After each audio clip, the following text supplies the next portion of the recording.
next day.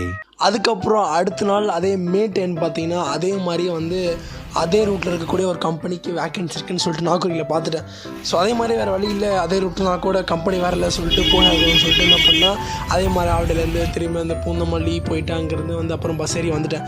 வந்துட்டு இது பார்த்திங்கன்னா இது போரூர் தான். நான் போரூர் வந்து அந்த காமர்ஸ் ஐடி பார்க் கிடையாது, இது வந்து DLF IT park, Ramapuram DLF இருக்குல்ல. ஸோ அந்த ஐடி பார்க்கு அது பார்த்திங்கன்னா வேறு லெவல். அது வந்து ஆக்சுவலாக காலேஜ் அந்த ரூட் தானே ராமபுரம். ஸோ போகும்போது பாப்பா நான் உள்ளெல்லாம் போனதில்லை, ஃபஸ்ட் டைம் நான் தான் உள்ளே போகிறேன், மே 10 தான் உள்ளே போகிறேன். மே 10 அன்றைக்கி போகும்போது பார்க்க வேணும் சூப்பராக இருந்துச்சு. ஆனால் உள்ளே போனால் அலோ லைக் ஆசிஃப் உள்ளே போக முடியல. அது எப்படின்னா அந்த வெளியே போய்ட்டு ஃபஸ்ட்டு என்ட்ரி பண்ணணும். என்ட்ரி இன் சென்ஸ் லைக் நம்ம போய்ட்டு இந்த நோட் பண்ண லாகின் லாக் அவுட் போடுற மாதிரி அந்த மாதிரி இல்லாமல் ரிஜிஸ்டர் பண்ணணும். நம்ம எந்த கம்பெனிக்கு வாக்கின் போயிருக்கோன்னு சொல்லிட்டு ரிஜிஸ்டர் பண்ணி ஒரு பாஸ் மாதிரி தருவாங்க.